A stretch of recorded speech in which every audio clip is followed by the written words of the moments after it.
Сайн уу? Та нартайгаа шинэхэн буйнагийн болонгаар уулзж байна. За өнөөдөр имжлэгээр би та нартай манай гэр бүлийн хамгийн их хэрэгэлдэг хүнсний нэг болох ясны шүлний талаар хуваалцахаар бэлдээ. За ер нь би хоол зүүж баснаас хойш манай гэр бүлийн хоолтод орсон хамгийн том өөрчлөлт нь гэвэл ер нь шүлтэй хоол их хэрэгэлдэг болсон. За тэр дундаа ясны шүлийг бүр өдөр тутамдаа хэрэглэхийг маш их хичээдэг болсон. Яагаад вэ гэвэл ясны шүлэнд одоо бидний биеинд маш чухал хэрэгцээд үйл орлогдох амин хүчлүүд, эрдэс бодисууд ихээр агуулдаг. За ялангуяа бид нар одоо дасгал хөдөлгөөн маш их хийдэг. Эсвэл одоо жирэмсэн байх, хөхүүл байх, хүүхэд маань бор хоолнд орж явах үед гээд амьдралын бүхий л одоо яг эрдэс минерал хамгийн их хэрэгтэй үеүүдэд маань ясны шүл маш их тусалдаг.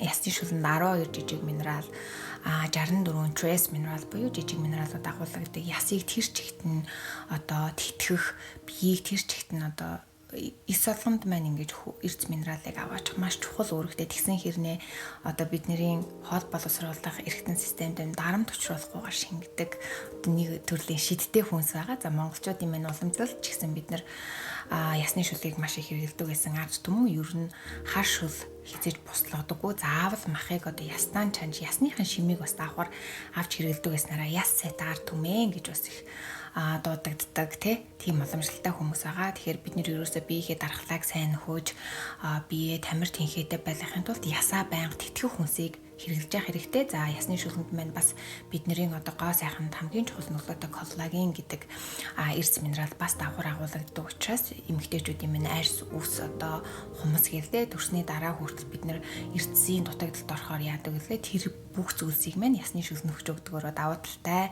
Тийм учраас одоо энэ эзэгтэй цаг үе та нар маань гэр бүлээрээ ясны шүлгөө бэлдээд одоо дархлаагаа дэмжиж уугаарай. За тэгээд ясны шүлгийг одоо нэг ингэж босгож гаргахад маш удаан цаг зарцуулдаг. Дор хаяж хамгийн багадаа 6 цаг зарцуулдаг учраас өдөр болгон бослоход жоохон төвөгтэй. Тийм учраас манайх нэг дор буцалгаад хөлдөө нөөцлөд тавчдаг. Тэгээд өдөр тутмынхаа хоолндоо хөлдөөснөөсөө хийгээд иддэг. Тэгээд ер нь өнөөдөр та нартай яаж ер нь манайх ясны шүлэг бэлтгэдэг үү, яаж нөөцлөдөг тухайгаа дэлгэрэнгүй хуваалцъя. За ясны шүлэг бэлтгэхдээ за өнөөдөр бол би хоньны чүмэг болоо тойгны яс буслах чинь 1 кг дундуур нь ингээд хэрчээд бэлтчих юм бол хуваагаад бэлтчих юм бол илүү хурдан ясны шүлэг мань гардаг. За 1 кг орчим хоньны чүмэгний яс дээр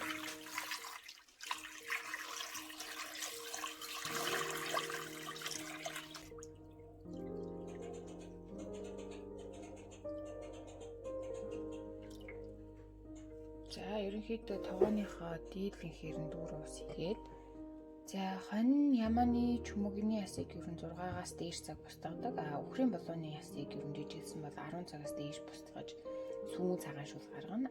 Дахианы эсвэл загсны махыг бол ясыг ер нь 3 цаг орчим бусдагдаг. За ингэ буцлаад ирэхээр нь гурав руу багсгаад зөөлөн галаар одоо ингэ 6 цаг бусдгана.